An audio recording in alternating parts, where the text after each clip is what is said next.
Ireland versus New Zealand.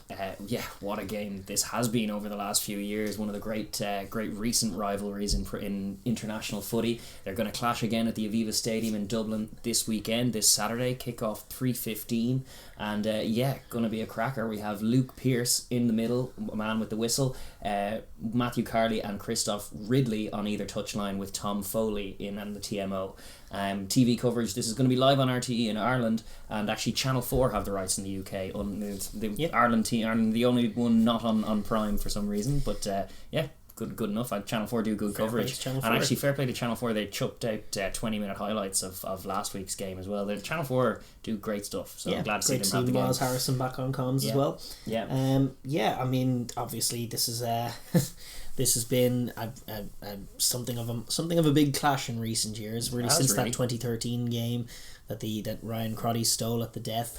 I think when was the next time they met after that was Chicago. Yeah, Chicago. But even prior to that, with Brian O'Driscoll's tail end of his career, there was some good showings on that tour in New Zealand. There was that second test there was that too, but there were competitive fixtures in that era too. We never quite got it. It's only a recent rivalry because, to be honest, Ireland only really joined the echelons of good rugby teams at international level around about the time Brian O'Driscoll was scoring a hat-trick in Paris in 2000. That signalled our arrival, and prior to that they were just routine shellackings from the All Blacks, and they were for a period after. Let's be real. Dan Carter kicking the winning drop goal in 2012 to break Irish hearts. That was a big moment. Then Ryan Crotty in 2013, and you feel like it's never going to happen. Then we don't meet for 3 years. The World Cup, we pass each other by. And in 2016, Chicago, one of the great test matches of recent years as well, 40 points to 29 in favour of Ireland. They broke their duck against the All Blacks. Then the All Blacks come back in a couple of weeks later and flex their muscles and win in Dublin convincingly. And then in 2018, on the tail end of Ireland's great year, Ireland win that game and claim the number one spot in the world for a brief time, all building up to the quarter-final at the last World Cup, where an Irish team on a very low ebb got blown out by the All Blacks. But in Dublin, in recent years, it has been a very good game, this. Truly. And I think it's set to be, on the evidence of last week, it is set to be again. Obviously, the overall stats hugely favoured by the All Blacks. I think we faced each other 32 times overall, 29 wins for the All Blacks, 2 for Ireland, 1 draw. But crucially, those 2 games have come in the last few games since they've come in the last 5 years. And Ireland definitely a step above where they ever have been, as you rightly point out. It's going to be a brutal, forward-oriented, physical test match. I think it's going to be great stuff in Dublin. The crowd is going to be a packed-out crowd as well. Whatever about pricing tickets, you can price whatever you want when the All Blacks are in town. It's going to get bums on seats regardless, and it's going to be a packed Aviva, and we're looking forward to a great atmosphere from the opening bell. Really, from the time we see the haka, the whole crowd will be bullish in response to that, and hopefully the team are too.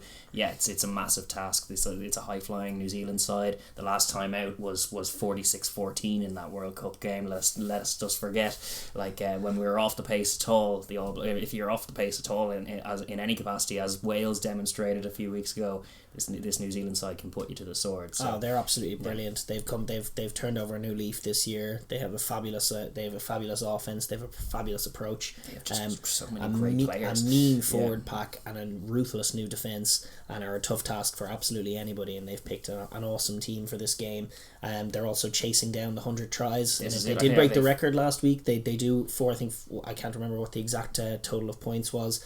I think was it over 1,000 in one season or something? Not quite, but they did break the record anyway. I don't have the stat in front of me. But they're seeking the prettier stat of 100 tries in a season. 100 tries in a season, which will likely never be done again. You just think of the amount of games you usually play in a season. Not enough to constitute that many unless you're scoring 100 twice, which they've done. They're mighty impressive, and they will be hunting tries out there, and it'll be on Ireland to try and stymie that and try and be combative and make it not all their own way. And I suppose we are going to do what we usually do and look at the winning conditions for both teams, and we're going to start with the hosts, which are our own charges, Ireland, and how we're going to look to go about winning this game. We do have the team named. It is much the same team as the one that took the field against Japan, with one change in the second row. Biggie and Henderson comes in and Tyke Byrne drops pretty straight rotation, just like for like, he drops to the bench, and Dan Sheehan drops from the bench. Rob Herring comes in to replace him as hooker cover as well. But outside of that, the same team, Andrew Porter, Ronan Kelleher and Tyke Furlong make up a explosive front row unit. Very good players. Big Ian Henderson and James Ryan, huge task for them, but they're a very fine second row partnership. And that all skills, all singing, all dancing back row of Caelan Darras, Josh van der Fleer and Jack Conan. Pace and football. They have been absolutely brilliant this year, and the task gets only tougher in this game. Truly. The back line, Jameson Gibson Park gets the nod at 9. So approve of that call. So I just think he's a facilitator of Sexton's play, and he makes the game. He makes the game not about the scrum half and not about everything that happens at the base of the ruck, and more about what happens around it. He just clears rucks and feeds Sexton and feeds the ball carriers. Plays a simple game. He has layers to his game as well. As like he's a decent all rounder on top of that, but his role in this team to facilitate the Sexton run, facilitate the Sexton run offense. While picking a guy like Murray, who's just still on the bench for this one. Which like he did okay off the bench against a broken Japanese side, but I'm not sure what the impact is, because like. You need to be clearing rucks quickly to ask questions of this All Black defence, because very often you forget how good they are on defence. If you want to stress them, you need to play with tempo. Yeah, no question. Sexton obviously at 10, Bundy Aki and Gary Ringrose in the centre. James Lowe, Andrew Conway and Hugo Keenan make up the back 3.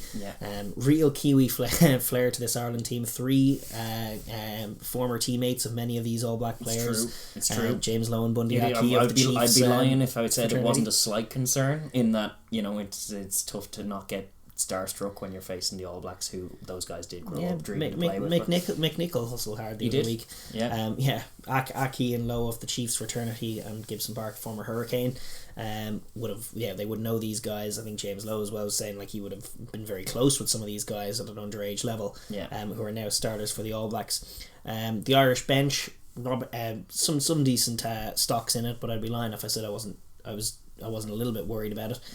Herring covering hooker, Cian Healy covering loose head, Finlay Beelum covering tight head, Tyke Byrne, Peter O'Mahony, Conor Murray, Joey Carberry and Keith Earls.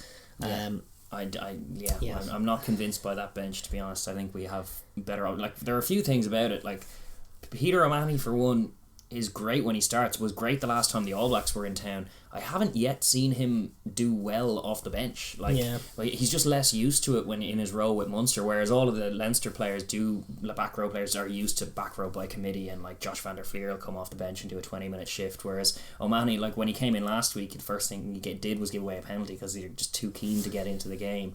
And so that's a concern. The main one, the big glaring one that we keep making note of is Finlay Beelum at tight head. I have no understanding what that's about.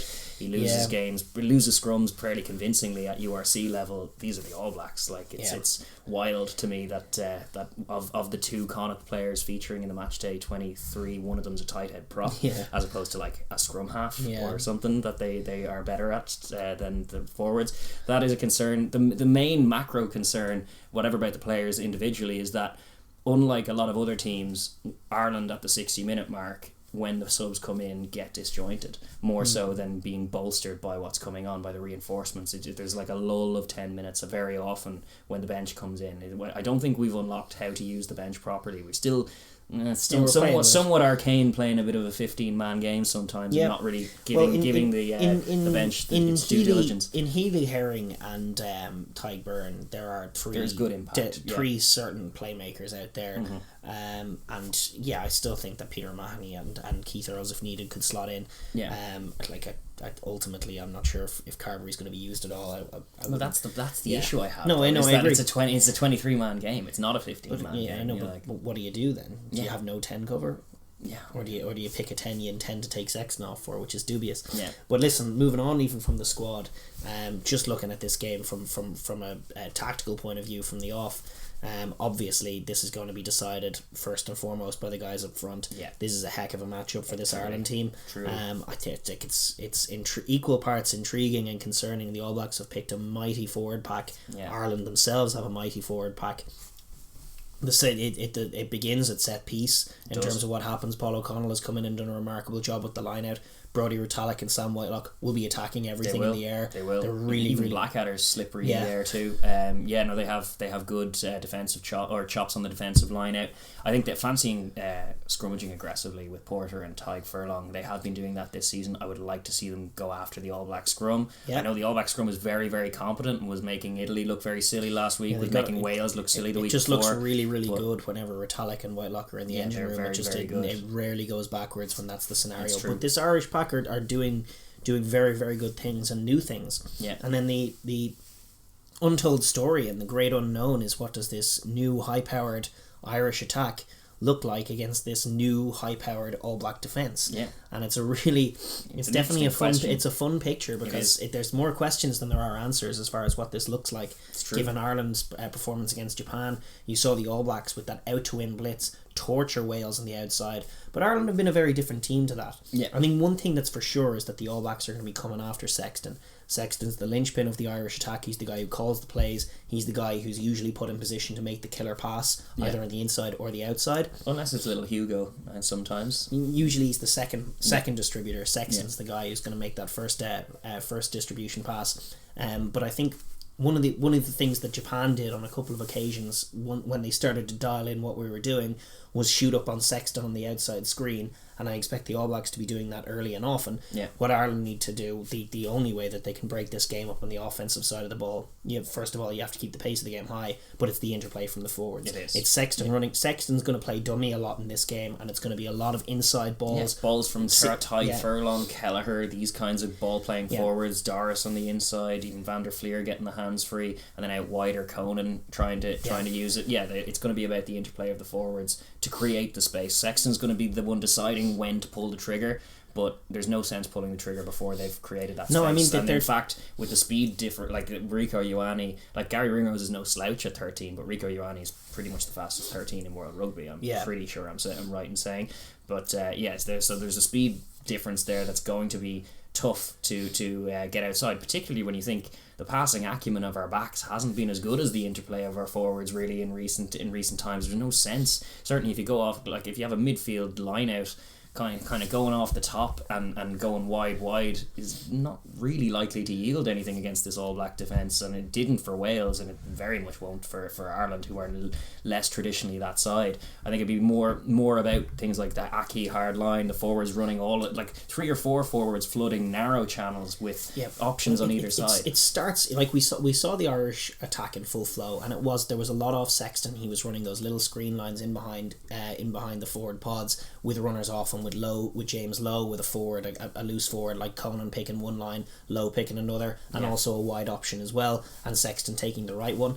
The way that you get there is by putting the All Black defence on their heels, because we saw against Wales, when they're on their toes, when they're coming out on the line, they just shut everything down on the outside, and they're going to be putting someone in Sexton's face early and often. I think the trick is, initially at least, when Sexton's running that tracking line in behind the screen, you're going to want to see the forwards do a little bit of interplay. Use Sexton as a dummy, give the little tip-on pass, get on top, they put a bit of footwork on it, get past the game line, go again with the forwards. Again, it does have to be dynamic, it has to be quick, it can't be old school Ireland tuck under the jumper just and keep telegraphed going. off 9 is never going to work. No, exactly. It's just too slow and it doesn't yield anything. But with the footballing ability of the Irish forwards, you're going to back them to win a few matchups one-on-one, to play off each other a little bit, to get the All Blacks defence, which likes to rush up on its heels a little bit, going backwards on the inside. That's when you get Sexton on the ball, and that's when you try and get to the outside. And that's also the better opportunity to kick as well. You need to sit down the All Black defence before you kick to them. It opens up the field. Sexton's got a huge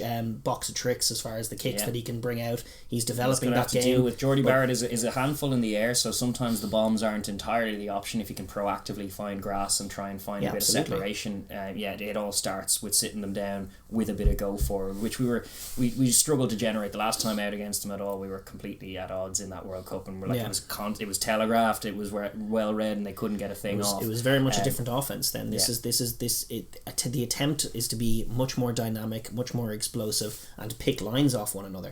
We're not running lines to clear out rucks, but to pick lines off each other. The great challenge then is to do that, to do it effectively, use footwork and vision, and call the right plays and pick the right options, and mind the football. Yeah. Because the key thing that you can't do against the All Blacks is overplay, lose the ball either through a jackal or a knock on or something, and give them the chaos or turnover opportunity that they so crave. That will invite a score that is almost inevitable then. Yeah. So it is a massive task for the pack, which are going to decide it for it. Likewise, the halfbacks just moving us about really well. Guys like Keenan will have to be sharp at fullback as well, because very often you're asked to make a clutch tackle when the All Blacks are attacking you, even as a fullback, or might field a big high bomb that they will likely put up. It'll have to be as assured as we've seen from those back three to try and keep it tidy, but proactive with the ball in hand is what we really want to see. And ask some questions, stress these All Black pack men, make them too focused on their defensive duties to be as sharp as they can very much be when they get the ball. It's it's about suffocating them with good proactive play. Yeah, and doing it on the inside first, inside and then outside. Earn the right to go wide, for God's sake. It's the All Blacks. Yeah. Well, ask Wales about it. You know, first phase, intercept, as you say, the speed advantage. There's just not going to be anything out there for Ireland until they sit things down on the inside, and it's also where their strength is. Yeah. They do space out their forward pods pretty well. Ireland, they've got like they back the passing. Like Tyke Furlong, if he's the central figure, like it doesn't need to be just off him. The guys can have a bit of separation, and the next pod can have some, because he can hit the man. The pod doesn't need to be contained within 5 meters, but it does need to, like, they're spotted across the field. But the inside pod closest to the ruck has to do a bit of work to sit down the All Black defence, and that's how you get it to the extremities where you've got other forwards lingering. And that's like, it's definitely a dynamic and fun picture, and I would trust Sexton to get some stuff off in this game.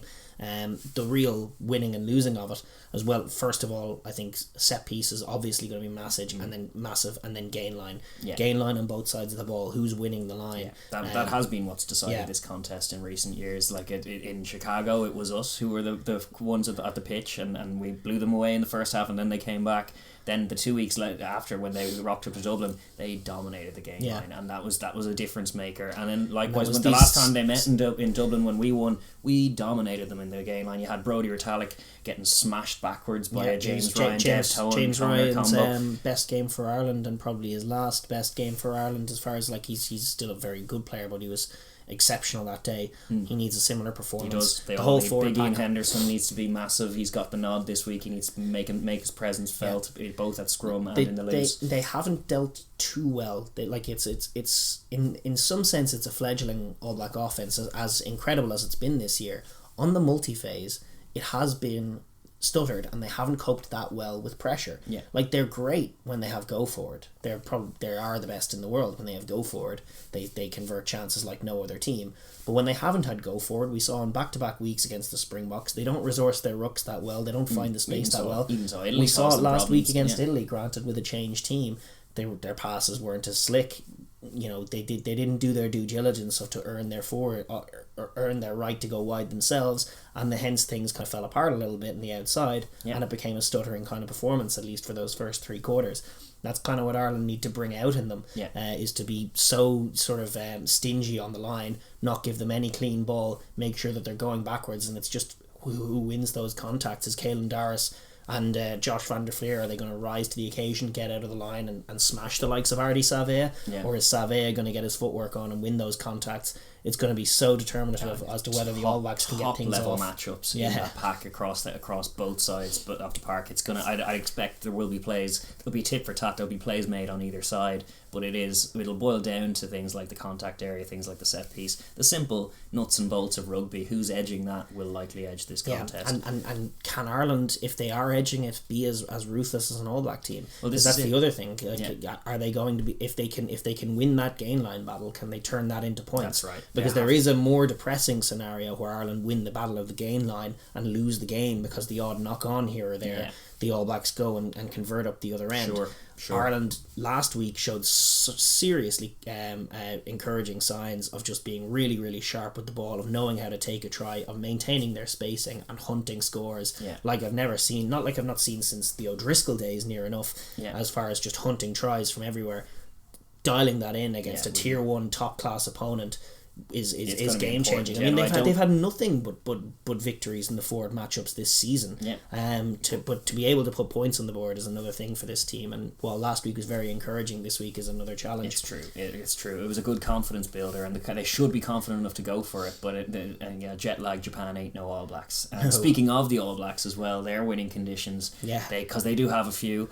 It's obviously it's send us reeling in terms of be dynamic. Try and be deceptive with who's getting the ball, who the carrier is. Try and sit down guys like Josh van der Fleer, who'll be very important to the Irish defence on the inside. Overload guys like Gary Ringrose on the outside, and pick us apart by picking the right passes. No question. And we do have the All Black team as well. They have I would say they're probably maybe a little light at prop. I always have this concern, as granted Moody and Laulala's form is decent. It is. And Cody Taylor is those are the two props. Outside of those two props, the rest of the pack is mighty. Not just mighty, incredible, and they're all the form guys as well. This is for me the A team on form this year.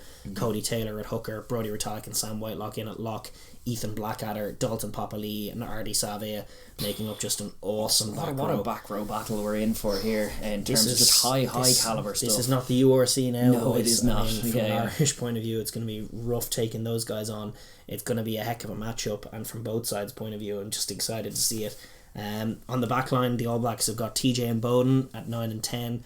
Anton Leonard-Brown, interestingly, getting the nod at 12 over Havili, with Rico at 13. Yeah. Sever Reese, Will Jordan and Geordie Barrett making up an incredible awesome back three that they've gone with. Some good impact on their bench as well. I'm looking at those backs: Finlay Christie, Richie Mo'unga and David Havili, all very confident. Yep. I also have they have a massive Akira Ioane to chuck in at some point. Coles. They have a Dane Coles to throw into the mix, Tui Nukuafe and Lomax covering the props, and also Tupou Vaa'i, who is another form guy. Like, no room for guys like Tui Paladu, but Tupou Vaa'i is a massive unit as well.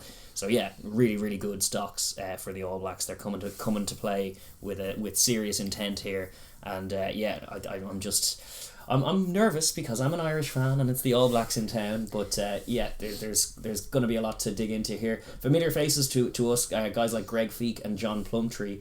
They know us pretty well. Yeah. They'll be trying to dismantle Paul O'Connell's well-led Irish pack. John Plumtree, former Irish forwards coach for a short time. Greg Feek, an Irish and Leinster scrum coach for years, scrum coach. And to be fair, he did great work with us. And this season, the All Black scrum has looked better than it did in previous seasons. He has good credentials. Listen, if the All Blacks can take the set piece away from Ireland and Dublin, they'll go a long way to winning the game. Yeah, they'll be very, very close, and they have been tigerish. It's outside of that Springbok game where they struggled.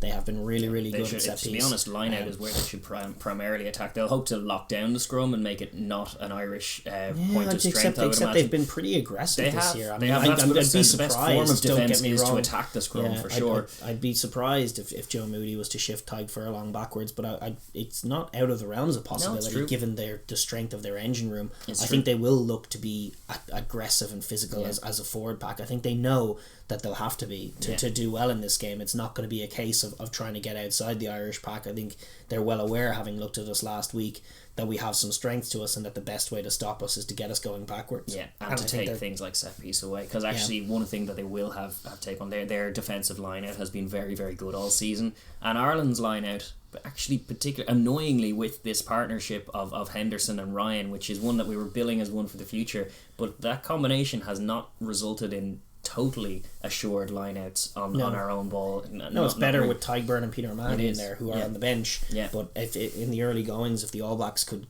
give Kelleher the shakes and steal a few lineouts that taking a huge platform away from Ireland, that's an early sign and an early point for them.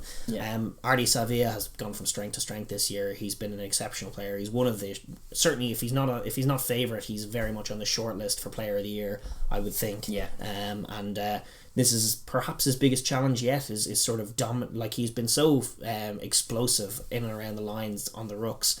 If he can replicate that kind of form away in Dublin against this explosive Irish pack, geez, he'd nearly seal Player of the Year for me. But it's a chance for him, and to be partnered with Papali'i and Ethan Blackadder, who are just such workhorses, diligent workhorses, that he is allowed to play a little looser. There's a good balance to that back row that they've got, and I've got Akira Ioane to come in. There's really good impact too. yeah, no, those guys will have to be industrious and barnstorming, because like Dublin is a tough place to play as a back rower. You can't arrive none of the pitch, but those guys have the quality to make it a proper scrap and to try and edge that scrap. I also think one point of advantage, like I'm remembering now, the try they scored in that game 2 weeks after the Chicago game, where Bowden Barrett just off first phase off a midfield scrum just ran outside of our scrum half, and it was like scrum half covered 10, but it was Bowden Barrett at 10, so he just ran straight through, and it's 38-year-old Sexton opposite him, and Josh van der Fleer is a linchpin for setting defensive pressure. But if you can occupy him with Bowden Barrett having, like, because Bowden Barrett runs at Sexton, from an Irish point of view, Josh has to be the guy to help him out. Yeah. So if you can overload him in that regard, it could result in Liver Brown or Rico going through. The All Blacks have to expect that they're not going to get it all their own way on the line. That Ireland at home in front of their fans are going to be hungry, they're going to be physical. The All Blacks aren't necessarily going to get to dominate the line in phase play, and when they haven't dominated the line in phase play this year, they have struggled to make things happen. True. They've made up for that on chaos ball and turnovers like they always do. Largely due to the instincts of Bowden Barrett when the ball gets into his hands on that. Yeah, exactly right. And generating turnovers, you look at lineouts as one option, absolutely, but also on defence is going to be a huge potential in for them. And as much as Ireland looked good last week, Gibson Park and Sexton were given a bit of an armchair ride. The All Blacks will be looking to attack them. Yeah, if they can slow Irish ruck speed, that's a big win in their column. Similarly, target the ball in the contact, because Ireland will be looking to win those contacts and get the ball free and try and get the offloading game going. Big swinging arm, punch the ball out, NFL style. Especially early doors. Like, one thing that's been true of this Ireland team for some time is even when they try to play a bit of rugby, their confidence in doing it is a little brittle. It is. And it was never checked against Japan. In fact, it was only encouraged by our opponents in moments. True. If the All Blacks can get the Irish double thinking twice about trying to get their hands free because they're attacking the pill, all of a sudden they might recede back into that old shape of kicking and chasing and defending, and all of a sudden the game will take a more favourable shape for the All Blacks. Sure. But I do think getting after Sexton, putting pressure on him in Gibson Park constantly, not giving up anything at the line is so important as well. But it is a challenge. It's a challenge on the defensive end to mind your tight furlongs, to mind your spacings, to not buy in. The defence has been very aggressive thus far this year. It's been out to win. It suited them like a dream against Wales, the out to win blitz, because Wales just wanted to get to the edge and do nothing else. Ireland are a very different team. Ireland won't play quite as daft a game against them. Like even if the All Blacks do win it in that regard, I don't think it'll come in quite the same fashion in terms of picks coming on the very first play. I think the All Blacks are going to have to adjust their defence as well, accordingly. They're going to have to flood a little bit of these inside channels. They know that Ireland, they're going to get James Lowe off his wing. He's going to be running off Sexton. They're going to have loose forwards running off Sexton. They had good innovations last week with TJ Perenara coming from deep. That was shooting up, and it was cutting off the outside. But you can do something similar to Sexton on the inside to Sexton to cut out those options for him and just give him less time. Just force him to take the less favourable option, just to dump it off. Or to truck it up. If you can force him into contact, then hit him. Absolutely. All of that stuff. Like the All Blacks, as pretty as a team as they are to watch them in full flow and on offence. But at their best, they do have dog. All of that stuff we were talking about Japan not having, the gamesmanship to kind of make it a bit dirty, make it a bit narky. The All Blacks have that. Guys like TJ Perenara, like, he's an absolute dog, and he will get involved. Like if Ireland are kind of getting isolated, get in there, poach that ball, be ready for that, because guys may fall at their feet and be able to turn that over. Play the ball, don't play for the penalty, because the turnover will be the chance to when the Irish defence is discombobulated. The All Blacks have the edge. Like we saw it even in that Japan game last week. The one try that they got was spilled ball, and then suddenly the defence was slow to reset and fold. If ever there's not a ruck for like 10 seconds, the Irish defence gets a bit lost. It does. And they want a ruck to reset, and the All Blacks are one of the great teams at preventing that and keeping it alive. Absolutely, so Jackal steals huge, attacking the pill huge, forcing chaos scenarios. I also think they should strike off set piece. It's probably their best advantage, best chance to get to work that speed advantage. On the multi-phase, it's going to be tough. Rico versus Ringrose. Ringrose has been shooting and tackling very well this season, but Rico has a different kind of speed, and if they can put him in a little bit of space or even 5 metre channel where Ringrose has to stick the tackle, you kind of back Rico if he has the ball in his hands. Off multi-phase with the pressure game, Ireland might be in a position to suffocate the All Black offence, but off early phase play, getting one-on-one matchups all over the park is going to be favourable to them. It's not just Rico against Ringrose. You know, Leonard Brown is quicker than Bundy Aki. Will Jordan is quicker than James Lowe. Severis much quicker than Andrew Conway. They have that all over the pitch, that speed advantage, and certainly working it off set piece. They don't tend to be a strike team off set piece, but they should be trying to find the edge off scrums, getting it away from the Irish forward pack and making it about your advantages over the Irish team, and really stretching that defence and asking how good they really are. That's definitely a point of focus for them. So the All Blacks definitely, Ireland against the All Blacks. It's a scary game. I'm scared about it. I am curious as to what happens when Hugo and Geordie are up for the same high ball, because they're both very good in the air. I'm just curious at that particular battle. It depends on momentum mostly. I think the guy with the momentum, guy with the angle to attack normally wins those ones. With all of that said, I don't know, how do you see it going? I don't know. I'd say curious one. Ireland need to be a bit like the Box were to that All Black offense, just stealing ball constantly, a nuisance, a very physical nuisance on the defensive end of the ball. Like, we looked at how impotent the All Blacks were left towards the tail end of that second game, where just every phase they tried, they were getting jackal steeled. That's the kind of thing that Ireland can dial in. They do tend to be a bit more of a soak first defence, or just like a tackle first defence. Ringrose, huge job for him getting out of the line and shutting things down. But if they can turn over the All Black ball with some degree of regularity on the multi-phase, that's definitely a chance for them. I think I do back the forward pack to be competitive. I think this is going to be a brutally physical contest. I think at home in Dublin, we're definitely going to make a game of it. I do trust these guys. I think our forward pack is exceptional. I think they have a very high ceiling. But the All Blacks are the All Blacks, and it's very tough to see them losing any game. I don't find it tough. I find it'll be tough to watch them winning this week. No, I'm going to say that Ireland do edge it. I think it will be a one-score game.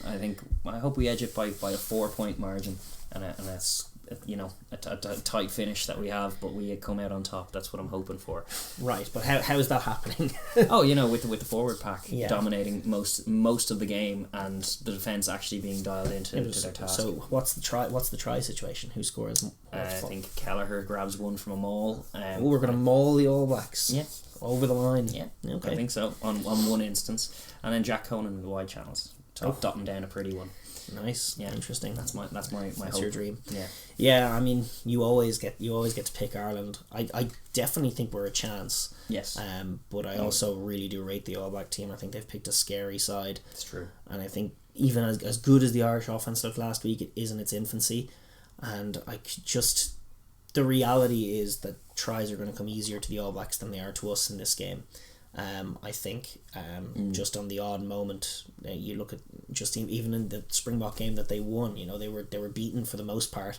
They found a try out of nothing. Villy LaRue knocks the ball on. We don't even need to ruck. They'll try a little chip over here, and that's a try. Their speed advantage on the edge is scary, and I don't know if for 80 minutes Ireland are going to be competitive. I think Ireland will certainly be competitive, if not more than, for 40 minutes and possibly 60 minutes. But in those crucial moments just before half time, round the start of the fourth quarter when the bench comes on, I think the All Blacks to grab a try each in those circumstances and take the game that way is probably the most likely outcome. I'll put it that way. That's a bum note to end. Who do you got? Let us know down below, unless it's overwhelmingly in favour of the All Blacks, in which case probably don't. No, drop it down below. But that is for our money the game of the weekend. It is a massive test. Has been, to be honest, great tests for the most part over the last decade of this clash, so it's just great to see it again. It's going to be a fun game. Fun game for sure. See this new high-powered Ireland team in full swing. That's it. But we will park our own charges now and move on.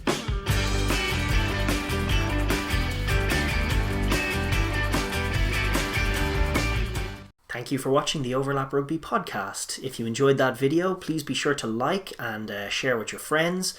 And if you'd like to hear more of what we have to say, please be sure to subscribe and click that bell so you get notified when we upload our videos. And please join the comment section as well. We like to get a fun conversation going here.